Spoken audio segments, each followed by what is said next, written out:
Recording. Hello, everyone. My name is Kiara Shamardani, and I'll be your co-host for today. I'm the operations chair of the Iranian Students of California, or ISC, and a cancer biology PhD candidate at Stanford University School of Medicine. This is the 5th episode of our speaker series called The Tale of a Success, brought to you in partnership with Pars Equality Center. For this episode, we have a very distinguished guest, Pejman Nozad. I'm very excited to introduce you to our host and our guest speaker shortly, but first let's briefly talk about ISC. I want to give you a little preview of what our organization is about and what we do. We are the Iranian Students of California. We are a registered 501c3 nonprofit through the Iranian American Student Council, and our mission is advancing the academic and professional aspirations of the students of Iranian heritage in California. We do that by providing community building, professional development, and mentorship opportunities, as well as our speaker series, which you're currently attending. The recording of previous episodes of Tale of Success are available on our YouTube channel. If you're interested in joining ISC and benefiting from the various programs we offer, you can become a member and join our Slack by scanning the QR codes on your screen or visiting our website, which is on the screen, or following our many social media accounts, which you also see on the screen.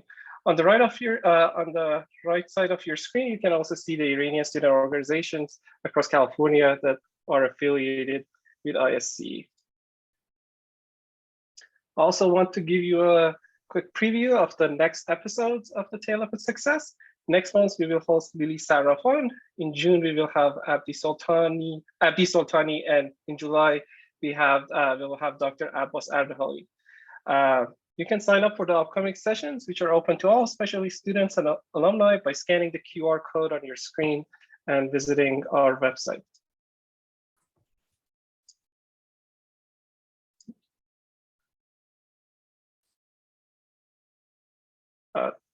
Today, we are lucky to have Pejman Nozad with us. I'm sure everybody knows Pejman, and he really doesn't need an introduction. Pejman is the founding managing partner at Pear VC, one of the most successful early stage venture capital firms in tech. With over 20 years of experience investing in early stage high tech startups, Pejman has been named by Forbes as one of the most successful angel investors with a portfolio exceeding $150 billion.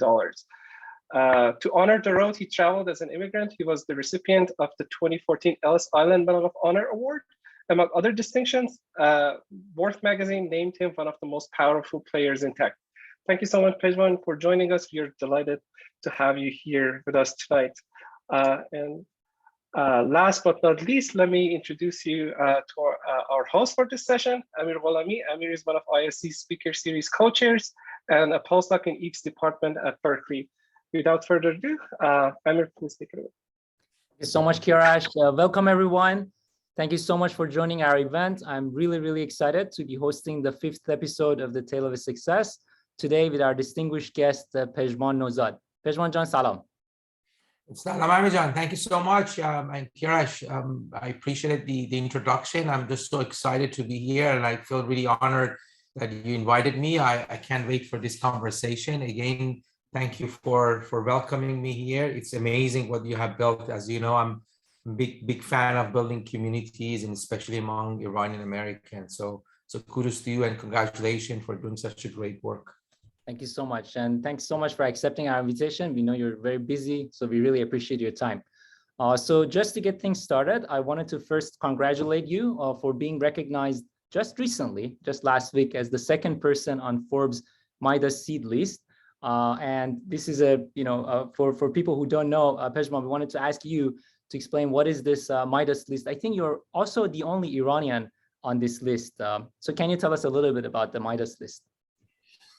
Yeah, first of all, thank you so much. I really believe that this award or whatever recognition should go to your team, not the individual. I think my biggest achievement is what the team I built at Pear. But Forbes has been creating this Midas list for many years, which is top 100 tech investors in the world, and is not by it's not like Oscar that people vote, is actually by data. So you provide your information about the investments you made, your return you made, how many companies public. And last 2 years, I was included in Forbes 2021-22, and both out of this 100, I was number 15. And then this year, Forbes decided to take, in addition to that, create a new list, which is for seed investors. So who are the people among the technology people in the world that I think they did 2025, and which you mentioned, I came 2 in the world and number 1 in America, which is a great honor. And truly, I really believe the credit should go to our entrepreneurs, and the work is their work. I'm just here a small supporter of what they do. And number 1 is actually a woman who I know went to Stanford. She's in China. But again, I just feel really honored. I think more importantly is just being an Iranian American on that list. It gives me a lot of pride. That's great. We are proud of your accomplishments as an Iranian. I would love to learn more about how you actually spot winners and how you became a VC. But it would be good to first take a step down the memory lane. You were born in 1969, I believe, in Tehran, Pars. 68. 58. 68. 1968. So I was off by 1 year. That's okay. I tried to find this information online, and then I was triangulating it based on the data. Sure. No, that's a good guess, by the way. So can you tell us interesting memories that you have from the time that you grew up in Tehran? Yeah, as you mentioned, I grew up in Tehran, Pars, and I was a really good player. My whole life was just going to school and come play soccer on the streets. And I actually became a really good soccer player. Fast forward, as you know, I played for, I was invited to Iran's national team under 17 years old, and I played for the youth team of Esteghlal. We became twice champion of Iran. And then during my service in army, I was invited to play for gendarmerie, that team who was playing in Iran. But yeah, I mean, and I was 10 years old when revolution happened, and 2 years after war. So as many, I don't think you were my age, but the teenager life in that time was really tough. I mean, post-revolution era and war. So it wasn't easy, but I actually, when I look back, it made me stronger to really find solutions. And that's what I'm trying to teach my children, that if you hear no, that you can find another way to do it. And, Iran was just mostly figure things out from, everyday life, going to school and, the war. And so I think it was a tough time, but at the same time, I think it made me who I am today, just making sure I can overcome the challenges. And then I actually, when I was playing for Esteghlal, the owner of the first kind of soccer magazine, Danish Varzish, the owner came to me and said, Pejman, we have some magazines from Germany here. And I went to German school before revolution, and he said, you come and translate those. So I started to translate articles from German to Farsi, and then I became really good at analyzing soccer myself. And all of a sudden, I made a really big name in Iran when I was 18 years old. And they gave me one of actually the most popular radio talk show was Rahe Shab Jom Shab. I hosted the sports version, which was great. I was inviting like Khodadad Azizi, Khadim brothers, and you're 18-year-olds, like a dream, 19 years old. And I went to school in Beheshti University, studied German international relationship, and I dropped school. I decided to just, go abroad to study, and I went serve to army, and I went to Germany after that, after serving in army, and mostly my service was playing soccer. And I went over there. I got a scholarship to play, and Waldorf Mannheim, one of the teams in Germany, offered me to play for them. And my parents left Iran before me, so it was great. And my brother, who left me before Iran, he had this American dream. He left when he was 15 years old. And then one day said, well, you should go to America. And I said, I don't want to go to America. I don't speak the language. I play soccer. I go to school here. I said, okay, just go get a visa. Don't go. And so he pushed me one day, and we took a train. We went to Frankfurt, and they gave me a visa. And I don't know why I decided to come, but I just came to the US with only a few $100s and didn't speak the language. And, I thought it's a short, I come here, see what's going on. And, fast forward, I'm here for 30 years now. This is you've had a pretty impressive journey, and I'd love to know, it's around I think 1992. I hope this day is correct, that you actually come to San Francisco, and I heard that you only had $700. You didn't speak English as well as you spoke German. Can you tell us about that times? And Yeah, I came here. I actually arrived to San Carlos, a small town next to Palo Alto, between kind of San Francisco and Palo Alto, and because my uncle lived there. And I really didn't have any plan. And actually, I was in love with the girl in Iran, and I thought, I'm gonna lose her, so I better call her every day. So I took a bag of quarter every day. And 1992, there was no WhatsApp, nothing. There was no internet phone, and I think calling Iran like $4 or $5 per minute, which is so expensive. And the money was gone in 2 weeks. So I have no money, didn't speak the language, but somehow I got connected to Mr. Asghar Sharafi, who played for Iran's national team, and he offered me a job in San Jose, and that was a car wash. So my first job in America was washing cars, but I tell you, I'm the best car washer the world has ever seen. I bought a 1973 Chevrolet for $750. It was actually by payment because I didn't have money, so $150. And then, I was driving every day to San Jose, washing cars, come back, and my English improved, and I ended up getting a job at the yogurt shop here, actually owned by Iranian, actually near Stanford. And, I ran out of money. I slept in my car for a few days, and I asked the owner of the coffee shop to let me sleep in an attic above the yogurt shop. So for a few months, that was my home. I slept above the yogurt shop in an attic, which was really low ceiling, no air.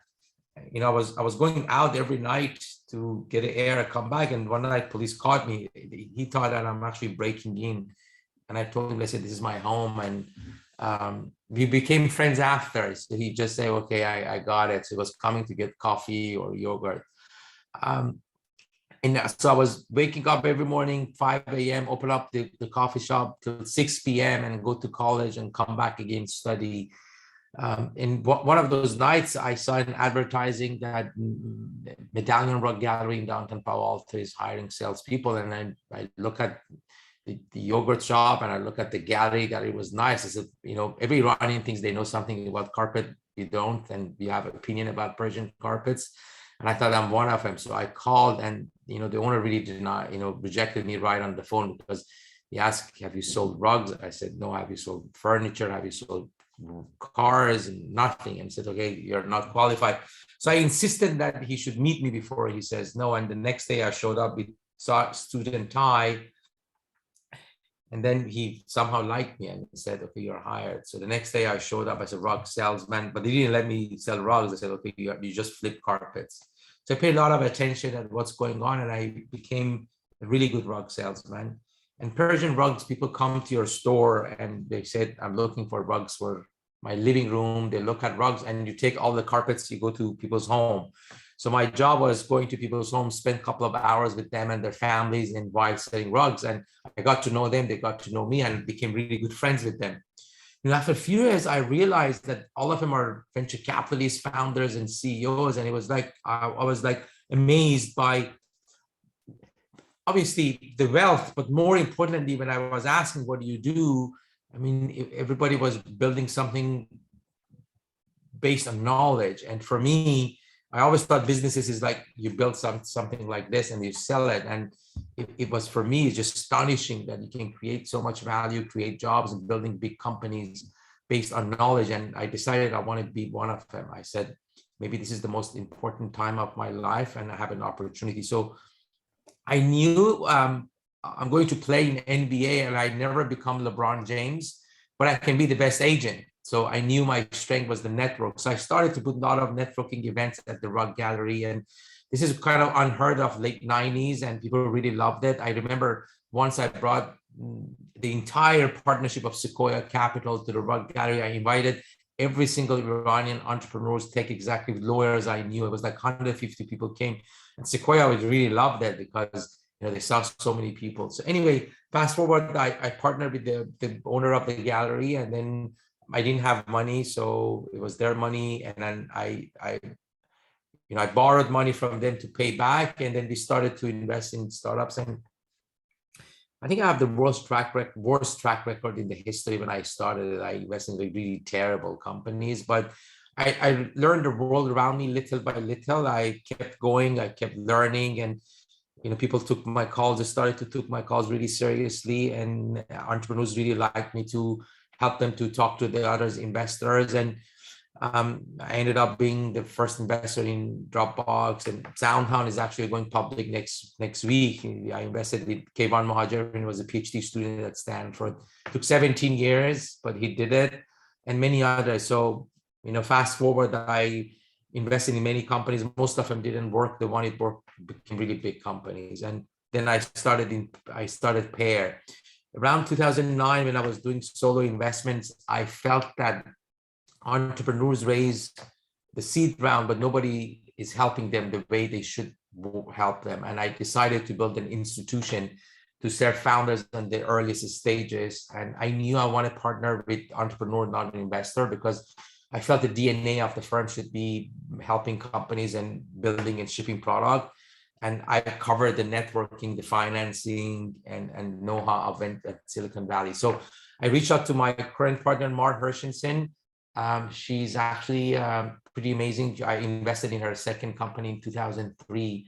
So we partnered in 2013. We started to actually work together at a coffee shop. We built a portfolio of 6 companies together, our own money, and it was very, very clear this is a very complementary team. We respect each other's opinion, and we want to build something really extraordinary. And we're yin and yang. I'm a college dropout. She's a Stanford PhD in double D. She's a consulting professor. She has 14 patents. I have 0 patents. She started 3 companies. I never started tech companies, but on the opposite, she never invested in any company. I had a lot of scars on my body. So we built Pear since then. And, our goal is becoming the best seed fund ever existed. Our promise and the way we work with entrepreneurs is we're helping ideas to go to product market fit, which is from pre-seed to seed and Series A. But our expertise is just really helping founders the early stages and build the operations plan, hiring for them, introducing to customers. Today, our investment team have started and sold 8 companies to Facebook, Cisco, Instacart, Zynga, Yahoo, a bunch of entrepreneurs, and a lot of other services. For example, we have a recruiting agency that if you come to Pear, we partner, we hire your engineers, go-to-market team, we build a lot of software. So it's the whole services of that. And our fund is the top performing fund in the world now. We have 2 IPOs with DoorDash and Garden Health, and many it's coming. So I pause here. It's a lot of information. It's just a jam 30 years, 40 years in a few minutes. I hope it was helpful. Yeah, this is amazing. Actually, we interviewed K1 earlier. Right. Yeah, and he mentioned, that 17-year, but I think they're going public in spec or actually, I don't know if it's completed or not, but yeah, it's okay. Next week, yeah, going public next week. Next week, amazing. So Pejman, it's very interesting. So a lot of people see, okay, so you were in a yogurt shop, you were trying to, go to the next level, and you go to the Madonna Rock Gallery. But what was the aha moment? Or, it's very interesting that you were able to continuously grow and reinvent yourself. So when you were there, I heard that from Mr. MED that at one point you were selling more than $8 million worth of rocks per year. And you had a very, we basically accomplished at that point. How did you reinvent yourself? Or what was that aha moment that you went and convinced Mr. MED to start a venture fund with you? I only sold one year 8 million, not every year, but thank you for the compliment. So, I realized that this network and the friendship and the relationship I have with people is very, very valuable in the whole ecosystem.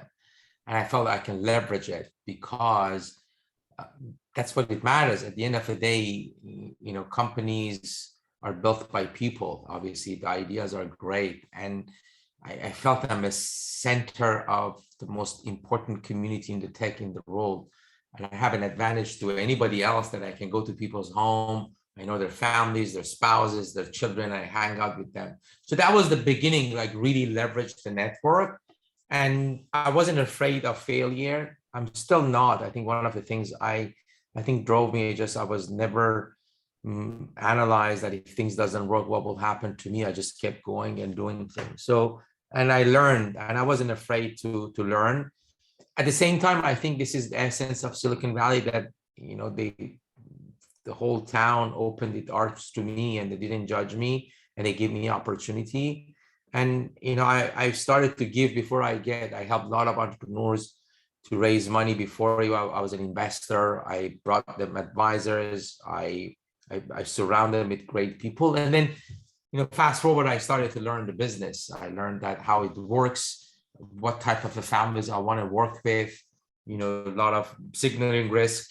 And so, you know, I think if I want to summarize it, what drove me is making something really extraordinary out of my life and others, help other people, and be able to learn. And I'm still learning. I think there's so much to learn in this business. And, you know, the more you do, the more you realize you don't know enough. You see. And so Pejman, so how did, you know, so I think you started with 2 million for the first, you know, the first venture. And how did the conversation with Mr. Amidi go? You know, you had the idea, you had seen the vision. How did you convince him that this is the right next step? You know, it was a simple idea that, you know, we have this access again to so many great people. And I think Silicon Valley is booming. We have once in a lifetime the opportunity to be part of it. We have to take risks. And, you know, they trusted me and they saw him in action. And I showed proof. I filled the gallery with people, with venture capitalists, with entrepreneurs. So, and we said, you know, we decided to just do this together. Interesting. And Pejman, so this was very unusual to bring people, you know, to a raw gallery, and, you know, people from Sequoia. Yeah, imagine, it was unbelievable. Imagine if this was, let's say it was not tech, it was a movie industry, and I was selling rugs in Los Angeles, and you go to Steven Spielberg and say, oh, Mr. Spielberg, you should come to my gallery because I have so many movie makers coming, and, you know, they laugh at you. But it was like, I just love bringing people together, and people first was like a little bit surprised at what's going on in the rug gallery. But, you know, when I delivered, I actually brought, and this is one of the things, when I started to be angel investor, I didn't know how to find entrepreneurs. And then what I did, I went to Stanford directory, and I looked at every single name that looked Persian, and I sent a note that say, oh, I'm investing in startups, and you want to have Persian tea with me, Amir? And Amir said, yeah, I love to come. And I built a lot of relationships. Some of us said, yeah, Pejman, I love to come, but I'm Pakistani. He said, okay, I come. I said, yeah, come over. And I built great relationships. So the reason I brought it up is, in our communities, whatever community we have, it could be community of your country or religion or your school, is very, very valuable. And I think whatever we can do, I think you can really leverage your community in a right way, in a very meaningful way. So Pejman, is this how you invested in Dropbox and how you met the Dropbox founder? No, I think Dropbox, so we started to invest in 2000. Dropbox investment happened in 2007. So a lot of experience by then. No, I met Arash and Drew, the founders of Dropbox, at Y Combinator Demo Day. And I saw, obviously, great product. The pitches were 2 minutes. And I was looking for kind of the same product, but nothing worked. Google and Microsoft had some similar products. But I knew Arash is Iranian. I walked to him and said, you're Iranian? And he said, yes, can you speak Farsi a little bit? I said, what type of food do you like? So for Ms. Abzi, I said, okay, you should come to my office. So that's how I was connected. You know, and he's very, he doesn't speak too much. He doesn't go for talk, and he liked it. And, you know, I invited Drew and Arash actually to the rug gallery. And actually, when they arrived, they thought it's the wrong address because they thought they're showing up at the venture capital office, and looked around with all carpets and said, well, you're late, you're in the wrong space, like wrong place, and now we cannot raise money. And then, you know, I took him out. We had the boardroom with beautiful rugs on the wall. It was kind of really intimidating. And then Persian tea. And then, you know, Drew always joked me, said, well, I didn't know I should drink this tea. What is in it? They're going to, you know, maybe Pejman put something in it. So anyway. Interesting. And so Pejman, you've done a lot of amazing investments, like, you know, Garden Health, that went public, SoundHound, a lot of companies. You passed, I believe, on investment on Facebook. Is that correct? What was the reasoning of that? You know, my partner's Amity family own a building called it's 165 University. It has a lot of karma. Google actually started there, Logitech started, and PayPal started it there. So a lot of luck, a lot of karma was. So one day, Peter Thiel called and told me that there's this company that he invested in, they're looking for a space called the Facebook. So I met Sean Parker, and it was amazing that how he pitched the future to me. And I met Mark Zuckerberg quickly. And they were in another office. They said, we want to come to your office. I said, yeah, we can give you the office, but we have to invest in your company. And he said, it's impossible because the round is closed. Accel is investing $10 million. And, we ended up part ways. And then Sean called me after 2 days and he said, oh, we figure out that you guys can invest $50,000 in this round. And it was down to the wire. I think I published the email that the lawyers of Facebook sent, and Sean and Mark Zuckerberg was actually copied on it. And that time still was thefacebook.com. If you search it for Pejman meets Facebook, you see that email. I think it was $49,938.36 to the cents. And then part of it was the lease attached to it, an investment that they wanted to have 5 years lease and extension of another 5 years. So I took it to our real estate kind of department, and they didn't agree with the lease terms. So we didn't end up not investing. So that could have been like $200 million return of $50,000 investment. But, you learn. I think my mistake was that I should have taken Sean to my partners to have the pitch. I just explained to my partners what Facebook is. But if you got to know Sean and Mark Zuckerberg, you knew these people are very special. So Pejman, what do you look, in people that come and pitch to you? What are the characteristics that you actually look to spot a winner?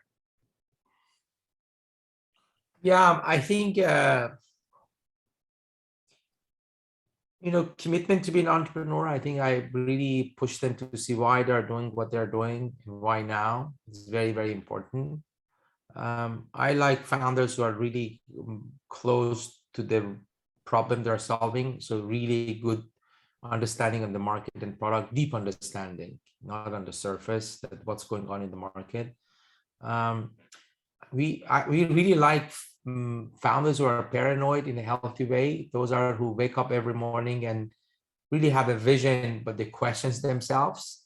So they become better. We like captains of the ship, people who leave last and they believe the customers and the team is above themselves.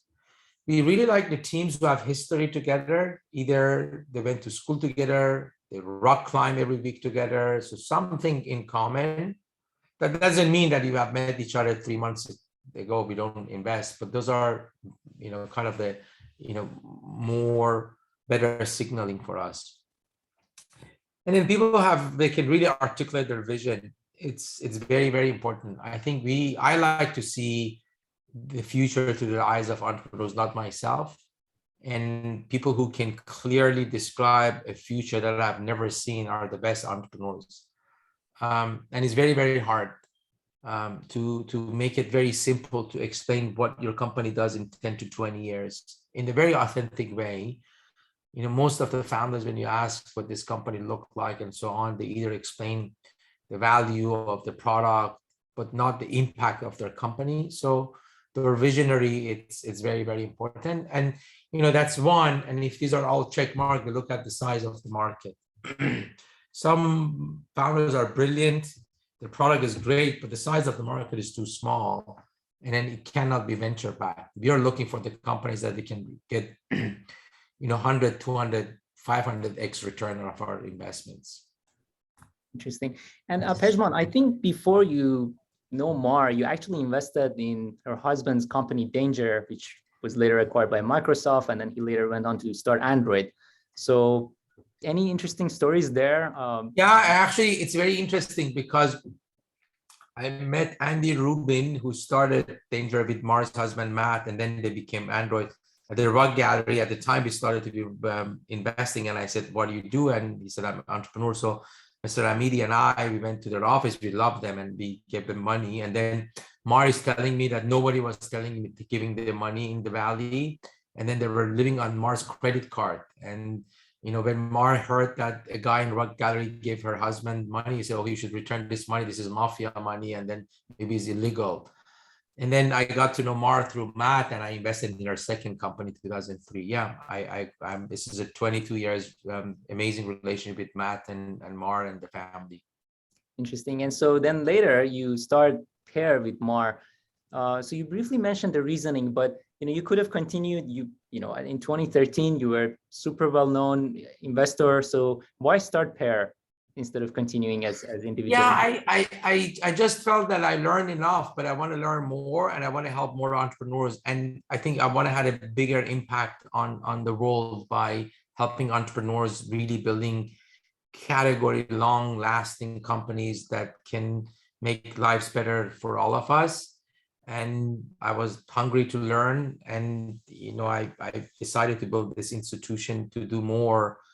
And it wasn't really making more money. Obviously, it's not a non-profit organization. We want to return a lot of capital to our LPs, but the drive behind it is just do something really huge impact on the world, and through entrepreneurs. I think companies are built by entrepreneurs, not by us. I think the ideas are there, credit should go there. We are enabler, and I wanted to build that firm that can have people come with their ideas and turn their ideas to companies. And Pejman, recently you started an initiative, Garage, which some people had actually asked about. Can you tell us a little bit about this initiative and who can apply to the program? Yeah, we built a program called Pear Dorm, which currently is only 5 schools: Stanford, Harvard, MIT, UPenn, and Berkeley. We're expanding it. It's basically helping students start companies. That's generally. So we have Pear Fellowship. This is every year we hire 20 to 30 students who work for us, and we pay them. We teach them to become venture capitalists. What they do for us, they put events together, they write content, they come to our office, they figure out how we do due diligence. So they're kind of our ambassadors on schools. And the good news is 37 of them became venture capitalists throughout last year. It is the best program in the country. That's one thing. And then we have a business plan competition. Every year we put a competition out there. We give 10 teams, each team $100,000 on uncapped note, which is we don't take any equity. So for the ideas. And then we have the Garage program, which is currently fully for Stanford because we need the physical space. So every year we select top 30 technical students, CS engineering students from freshman all the way to PhD, doesn't matter. And the idea is not having an idea, as long as we can build stuff. And we surround you by mentors. We meet you every 2 weeks. We do workshops, speaker series. And the idea is not really go build a company, but naturally they start companies. Think of it as kind of a social club for hackers. And we give access to them to our office, 24 hours. They can come and code. And the result is pretty incredible. Interesting. And we have our own accelerator, which is like Y Combinator, but opposite. They do 1,000 companies a year. We do only 15 to 20. It's very highly concentrated. Started with students. Last 2-3 years, non-students, although joining the accelerator. Is the best program in the world. 87% of the companies raise money from top tier VCs. Interesting. And Pejman, some of the students also asked if they are like an entrepreneur. They want to be an entrepreneur, but they don't have an idea. And they're top student, let's say in the universities you mentioned. Is there a possibility for them to be connected to existing programs that you have, or? Yeah, I think I can talk to them. Ideas always come from entrepreneurs, not venture capitalists. But we have experts now. Like, for example, if you're really have deep knowledge about AI and machine learning, and you want to see what other problem exists. One of my partners, Arash Afraf, he actually world-class expert in AI, machine learning, deep tech, developer tools. My other partner is looking at crypto and consumer. I have one of my partners look at healthcare, and then we just hired the biotech. So we can help you just say, okay, this is where we think the problems are, and then give some guidance. But at the end of the day, it's just really entrepreneurs are driving what solution and product, but we can be a little bit of the direction to them. Yeah, I'm happy to talk to any of you who are interested. Nice. And then several people had actually asked this question, that you are a registered member of International Sports Press Association, and you have actually professionally covered 3 World Cups in the past. Are you planning to cover the upcoming World Cup as well? I'm not planning to cover it, but I already bought my tickets. And I actually bought Iran's second round also. So that's how you should first dream and then go after it. So somebody was saying that it's impossible to Iran goes no from this group advance, but I think we have a huge chance to go second round. No, I'm not covering anymore. I'm just going over there to support Iran's and obviously US. Nice. And so people in the audience, please, if you have questions, please start to. Yeah, I think if you, I love to see you. I think I just see Amir Hossain's with his doggy and the other one. So, and then I think Farhad really likes his half scene. So I think it's pretty cool to see people if you don't mind. Yeah, sure. So maybe Kiarash, we can enable the people actually asking questions themselves. While people are asking the questions, we got some more questions. One of them is, Pejman, if you were to give one advice to your 22-year-old Pejman who had just come to the States, what would that be?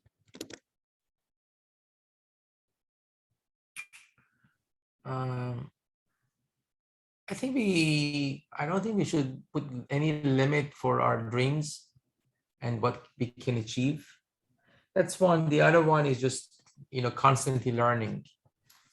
I think if you put your set in mind, if you set your mind and heart into something, you can become the best in the world. And I think whatever you do, become the best in the world, something magical happens. I think if I was continuous washing cars, I would have had like many car wash now. I think just whatever you do, be the best and something great will happen. If you're a student, be the best students. If you, barista in the coffee shop, become the best barista in the world and, continue just focus on it.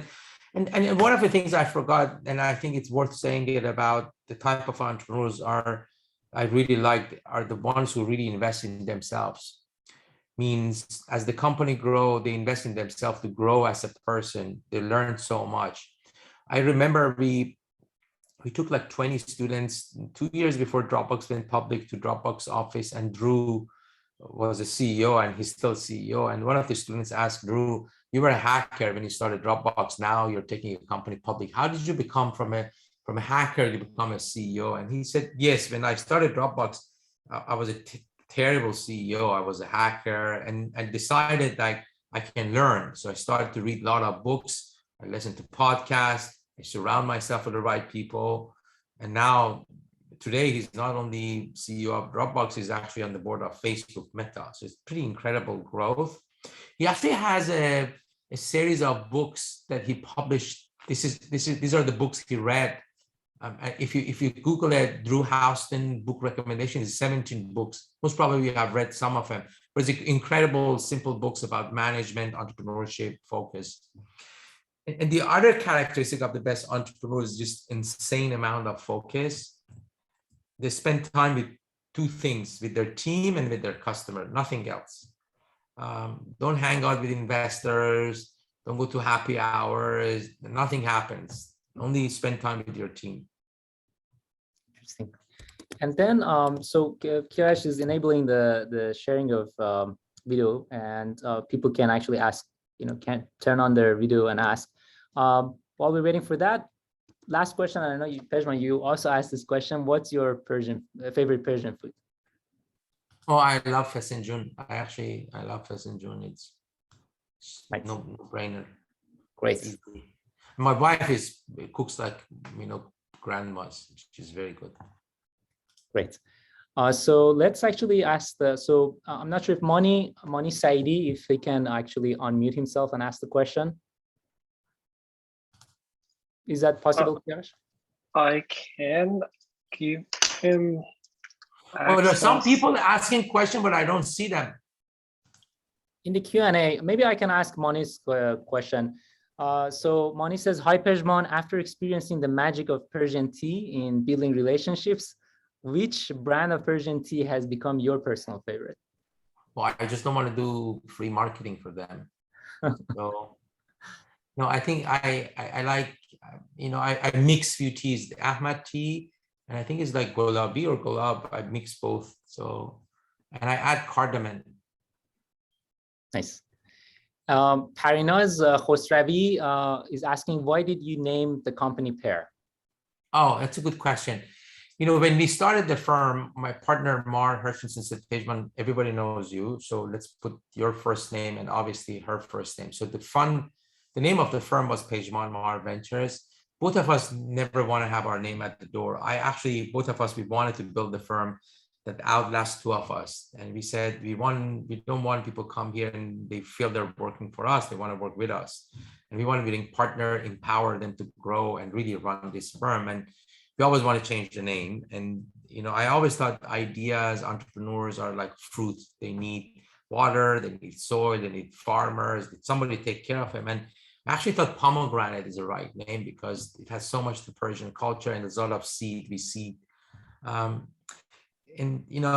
we realized it's overused and it's hard to spell. And then we were struggling to find a name, and we hired a naming agency. And as she was searching for it, said, if you find a name of fruit, I actually think we really like it. So she came back with 100 names after talking to our founders, to our community, said, one of the things is just very obvious. People feel that you're pairing with them. It's P-A-I-R. And if you misspell it, it's pair. And we love that. And coincidentally, we became the P is Pejman, the AR is Mar, and that's how it started. And the logo, actually, it's done by an amazing designer. At that time, he was at Apple, Shahine Dalati, and it's really inspired by Picasso, and pretty amazing. People really love the brand and the name, and yeah, I think I don't know. It was one of the Iranian outlets says, yeah, the name of the venture is like Golabi, which is true, but it's very funny when you hear it in Farsi that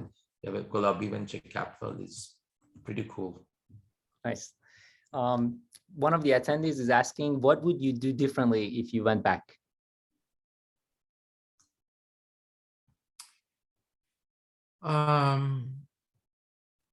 I think few things. I actually learned more things that is not related to my business. So maybe I should have learned to play an instrument, maybe learn another sports. I didn't do those things and I regret. Interesting. Arash is asking, so Arash is calling from Australia, and he's asking, is Pear VC interested in supporting businesses from different parts of the world, including Australia?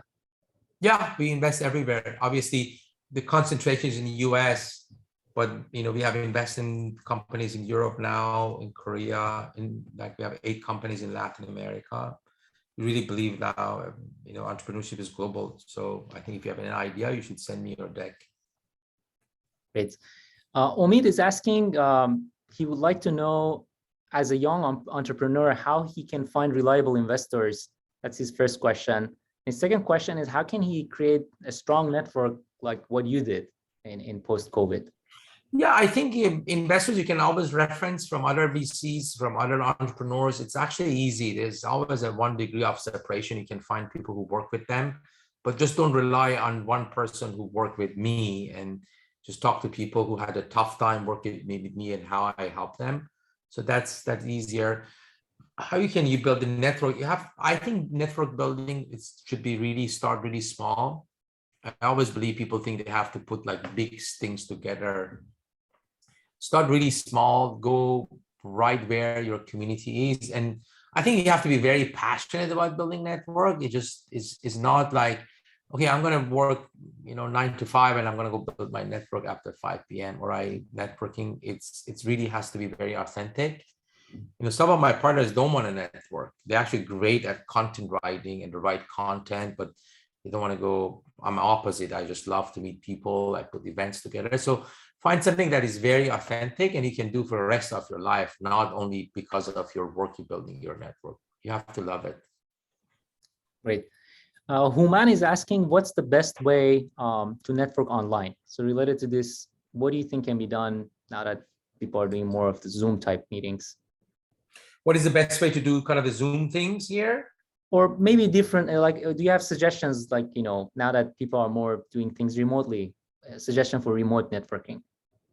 Yeah, I think it's, again, find what is your passionate, what you're after. One of the things we do, for example, we do pitch nights. So we have people come and present their ideas in 2 minutes, no presentation, no deck.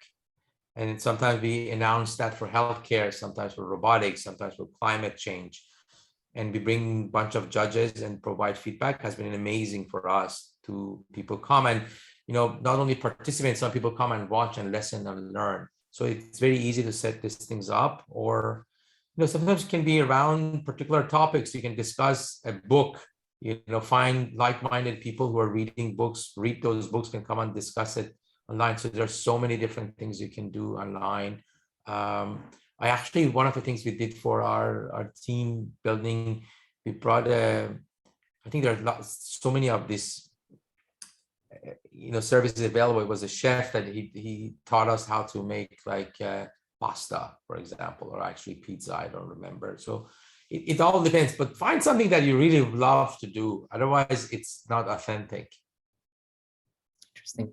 And Pega is asking, I have some ideas. I just don't know how to start and make the product worth a company. Do you have advice? Well, I think if you have an idea, you should talk to your customers first to validate the idea, and then build the product. And if you can validate, it's customer discovery is the number one thing when you have an idea. Sometimes you have an idea, but nobody wants that solution. And then the number one reason that the companies fail is people build product that people don't want, or a small group of people want. If you build a product that a lot of people want, or a lot of companies want, then you become a really big company. Uber, everybody wants Uber, Airbnb, DoorDash, or Microsoft product, Google products. The whole world wants it. But if you build something that small group of people as a consumer, or a small number of the companies use it, and is not it's kind of vitamin. It's okay to have it, but if you don't, it's fine. It will die. So the customer discovery after an idea is the more important. It's easy to target 10 customers and say, listen, I am thinking about this. If I have this product, do you use it or not? And then do you pay for it? Interesting, thanks. Mehdi is asking, do you generally also support, nonprofits? If so, how do you do that?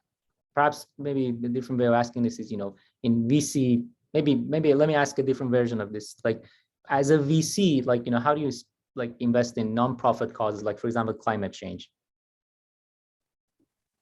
We don't invest in nonprofit, but we invest in really mission-driven companies who are making a change in climate change. For example, one of the companies we actually invested in, a Lebanese girl from Berkeley, that she found the way. It's very scientific research now. Is a product that they built. They make cheese out of soy.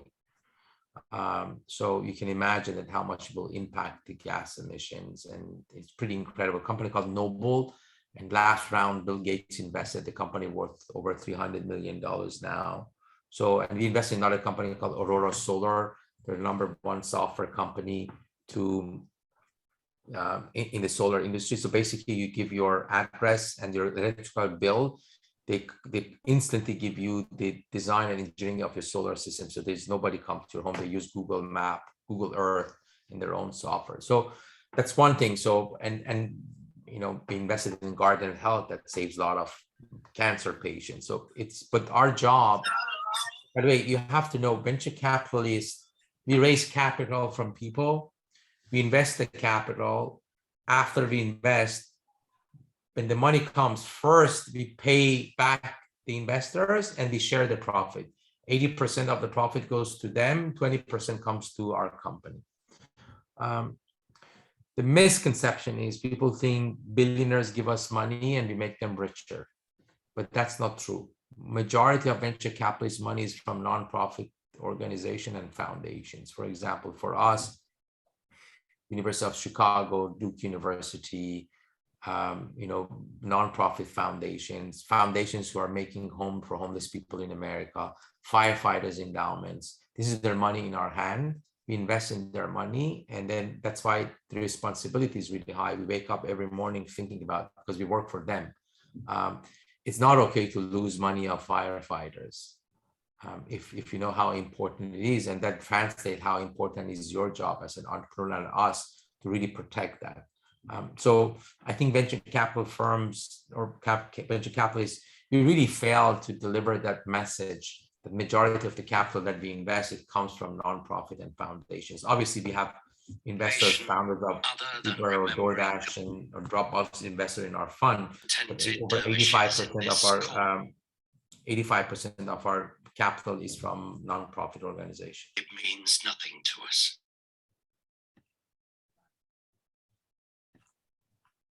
And then the next question is, Pejman Jan, which of the, by Ali, Pejman Jan, which of the new technologies do you see having more significant impact in the near future? Well, I think we can see the transformation of what AI and machine learning doing impact across.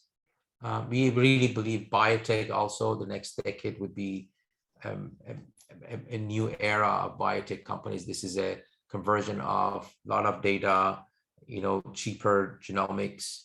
And so it's a combination of a variety of different things. I can't really point to it. Some people might say like robotics and these days, just early days can grow. I think the impact of technology across this is just the beginning of what we're going to see in the next 10, 20 years. And then Irfan is asking, hi Pejman, can you talk about the intrinsic value of helping people build companies as a VC? Can you also explain how you can satisfy your intellectual curiosity as a VC where there is this space to be original? That's a very good question. The learning curve, I go to a meeting, 45 minutes, an entrepreneur educate me of whatever he or she is building in climate change, things that I've never knew, or talk about the impact of, new things in healthcare or patient cares. I mean, every day we are learning from entrepreneurs. They come, I think entrepreneurs know a lot more than us, and we are looking for those entrepreneurs. So the daily learning is just pretty incredible that how much you learn from entrepreneurs in a specific sector. Great. And Yashar is asking, when should a founder go and ask for funding? Should they even go ask for venture capital, or should they do bootstrapping? Well, obviously, if you can bootstrap your company is the best and then go raise money. At some point, you need capital to hire people. Some founders have a way of bootstrap. They're great builders. What they built doesn't require labs or machine or other stuff. So I always think if you can bootstrap at the beginning, but you really, in order to build a big company, there's no big company that has not raised capital. Interesting. And then Seper, I think you answered this, but I'm going to ask this. Seper is asking, are you 100% focused only on tech, or do you consider other areas? Like what? For example, if it's like a non-technical company that has a vision that's, doesn't involve, let's say, AI, or it's not a CS. Yeah, we invest as long as there's a use of technology into it, we'll invest. It doesn't need to be a very complex technology. And then sometimes some of the best companies like using tech as a platform, but it's a lot of operation, execution, and so on, and sales. No, we are very open to that. Great. As long as it's not a pure real estate, we don't buy a building and lease it, or it has to be. We don't invest in restaurants, for example, but we invest in software that run restaurants. Great. And Optin is asking, how do you assess the validity of entrepreneurs' claims in diverse fields when they come to you? That specifically if it's a field that you may not have invested in. Sorry, what was the question? I didn't get it exactly. So how do you actually assess the validity of their claims? For example, people come and say, this is the next unicorn, it's in a new area. How do you actually verify that's in fact that it's going to be a unicorn idea 5 years from now?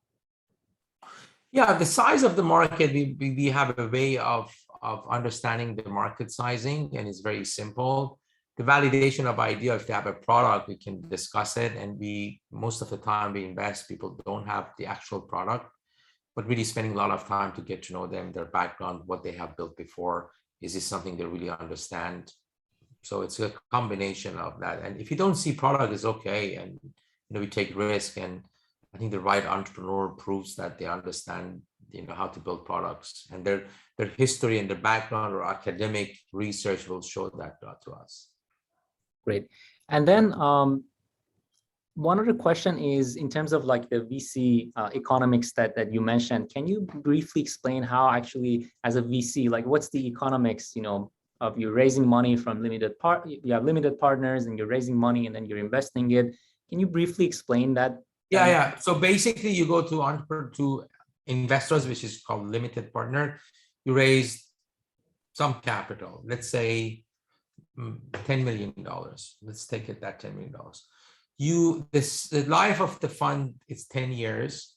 You typically you pick the companies you invest the first 3 years, and then the next is just continue to invest in some of your companies. That's basically what you do. Now, basically the management fee, which is the fee you get to pay for real estate, hiring people, it's around 2 to 2.5% a year. And it goes down after year 3 and 4, it goes down to like 1.5%. So that management fee is what you pay salary, you hire people for travel and marketing.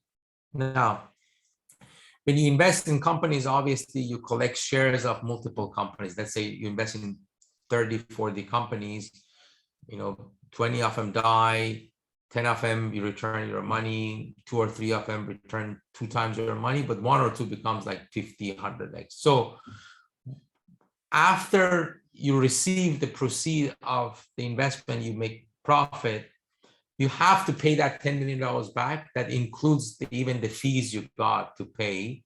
And then the profit you share 80-20. And then some firms, they said we share 70-30. So 80% goes to your investor, 20% goes to your firm. Great, thank you so much.